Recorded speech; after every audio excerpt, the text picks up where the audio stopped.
bisa kasih servis tanpa hospitality. Hanya cukup dari segi meritokrasi, tapi lu pengalaman ini juga penting ya. Produk aja itu nggak bisa dibilang hospitality.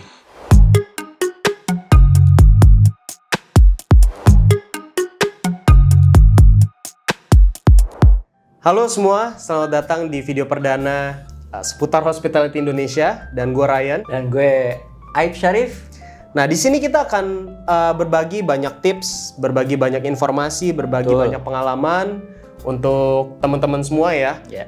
Terutama bagi yang ingin menekuni dunia industri, baik di perhotelan, F&B. Dari mana lagi, Bro? Mencakup restoran, F&B-nya, hotelier, itu ada housekeeping, ada reception, ada concierge, ada recreation, ada marketingnya juga, ada travel industry juga ya, berarti juga. Nah, di sini pastinya di seputar Hospitality Indonesia atau seputar HI, kita akan sedikit berbincang bersama kawan gua Bro Aib terkait pengalaman Bro Aib nih di dunia perhotelan atau hospitality itu seperti apa, Bro Aib? Ya, oke. Jadi kita kasih pengertian dulu nih hospitality itu apa. Jadi hospitality itu adalah sikap ramah, hangat, warm, menyambut tamu atau pelanggan yang baik. Dengan cara yang baik. Dengan cara yang baik. Itu pengertian hospitality. Nah, bedanya hospitality sama service apa, Bro? Jadi gini, hospitality itu adalah service yang disusuri dengan baik, ramah, hangat. Tapi kita bisa kasih service tanpa hospitality. Ya, which is nggak baik ya? Which is nggak baik. Jadi sesuatu yang baik dan mengesankan itu masuknya hospitality. Menarik.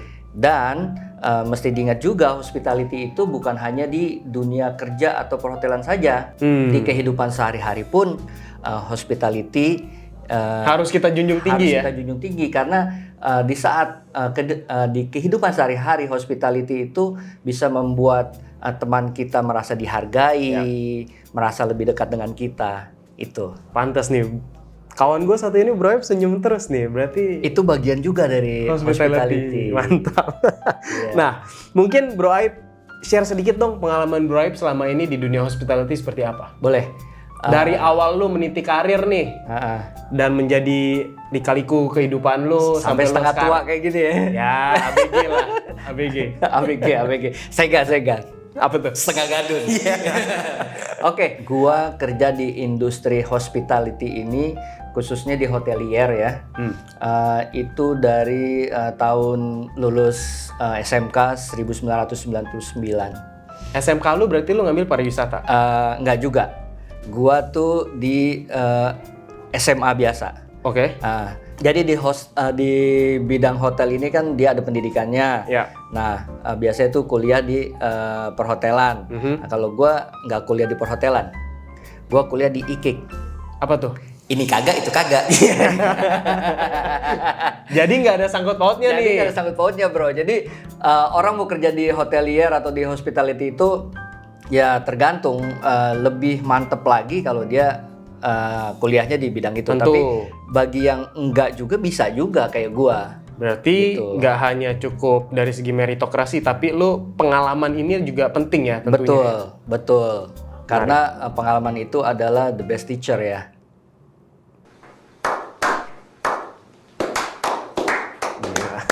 Bener gak sih? Oke. Balik lagi ke gue nih. Keren bahasa Inggris. Gue awal dari lulus SMA, kerja di industri perhotelan, part of hospitality of course. Nah, gue waktu itu di perhotelan tuh departemennya tuh di F&B. Oke. Nah, jadi yang lu bilang tadi, perhotelan itu departemennya banyak.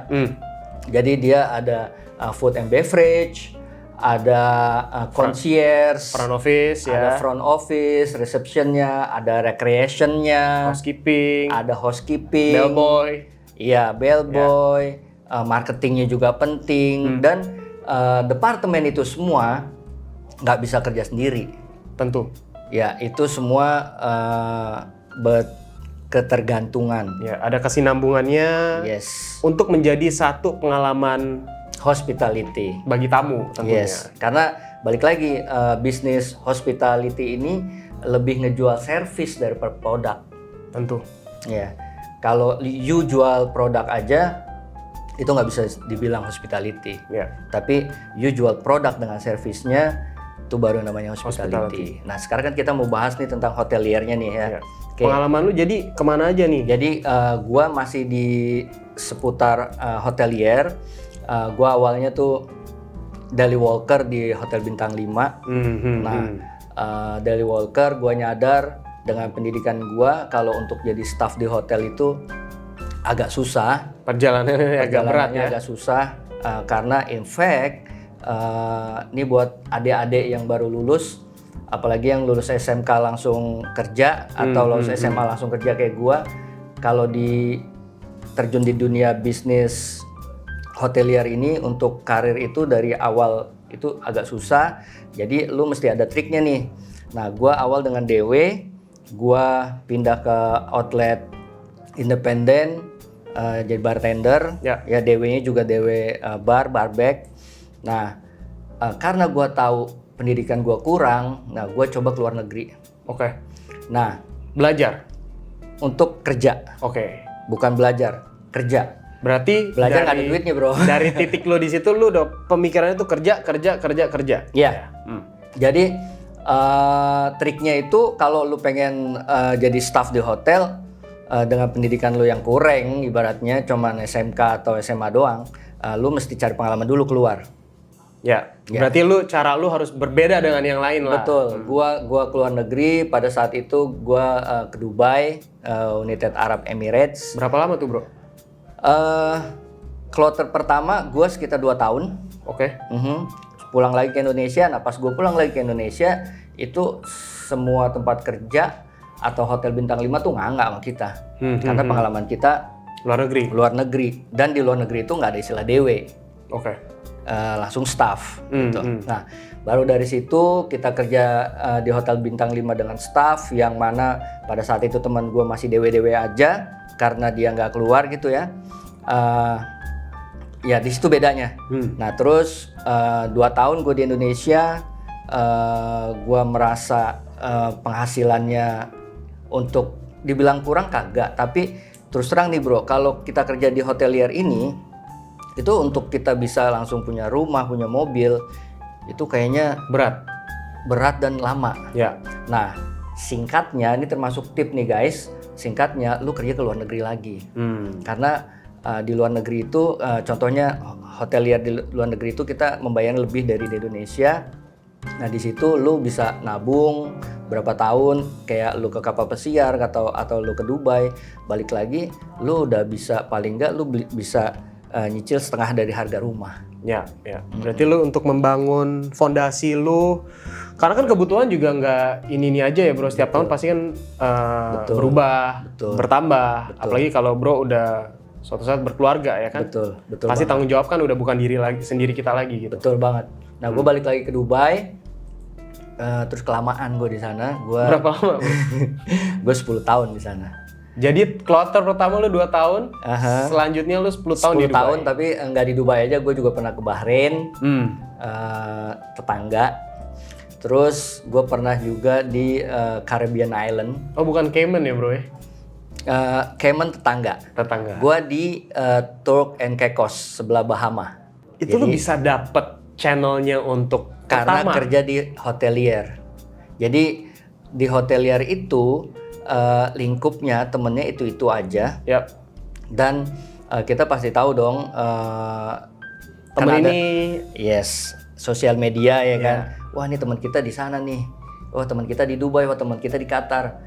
Tegur bro, bolehlah kalau ada loker. Nah, biasanya nih tipsnya nih guys. Biasanya kalau di luar itu kita butuh gerbong atau butuh temen. Jadi misalkan ini gue bartender, ada posisi bartender nih, pasti gue ngajuin ke manajer gue, teman gue dulu nih, udah pengalaman di Indonesia, gitu. Nah dari situ gue bisa ketarik lagi. Di samping juga skill yang mungkin lo miliki juga ya. Kalau skill pasti, tapi pengalaman dan teman itu yang penting. Berarti relasi nomor 1 ya. Betul. Oke, menarik. Nah, setelah lu kloter kedua di Dubai 10 tahun, lalu lu juga itu udah termasuk ya Bahrain sama Caribbean Islands ya. Iya. Selanjutnya lu memutuskan untuk balik lagi tentunya ke Indonesia. Betul, for good ibaratnya. So that was the second and the last. Maybe nggak tahu juga kan. Still don't know. Keadaan hospitality, keadaan industri hotel di Indonesia ini kan sekarang lagi efisiensi. Mungkin kedepannya nggak tahu juga. Tapi let's see lah, kita kan nggak bisa tahu rencana yang di atas ke depan ya. Manusia hanya bisa berusaha. Alright Labora. Iya, bukan. Tuhan yang menentukan. Orang aja ini host. Alright Labora kan berdoa sambil bekerja bro. Atau kebalik ya, bekerja sambil berdoa. Iya, itu dah pokoknya. Iya pokoknya itu lah. Nah, berarti di sini pasti teman-teman nggak hanya mungkin yang masih baru mau terjun ke dunia F&B atau yang sudah menjalani dunia F&B. Memang sebenarnya gue juga pernah bro di dunia hospitality. Kalau Bro Aib sebagai daily worker dan selanjutnya menekuni karir tersebut, kalau gue sebagai pekerja part time di Singapura. Nah di sana gue sebagai pekerja part time sambil sekolah ya, sambil kuliah. Pasti kan kita butuh uang tambahan ya. Betul. Memang sih kalau kurs asing sih lebih asik sih, ya kan. Asik. Nah di sana gue diawali karir itu per jam masih dari $6 bro. $6, $7, $8, $10. Di tahun 2012 sampai ke 2015. Wah, Nah itu 3 tahun. lebih dari 10 tahun yang lalu ya. Lumayan lama banget sih. Tetapi gue setuju sama Bro Aib karena perjalanan seorang Ryan pada saat itu membentuk diri gue. Karakter lo. Dimana kita bisa bersosialisasi dengan semua orang. Betul. Ya kita bisa ngobrol sama satpam, cleaner. Ya kita nggak ngelihat dari segi strata orang tersebut ya. Betul. Jadi di sini mungkin kita bisa tahan itu untuk ke sesi selanjutnya, untuk pengalaman gua. Tapi di sini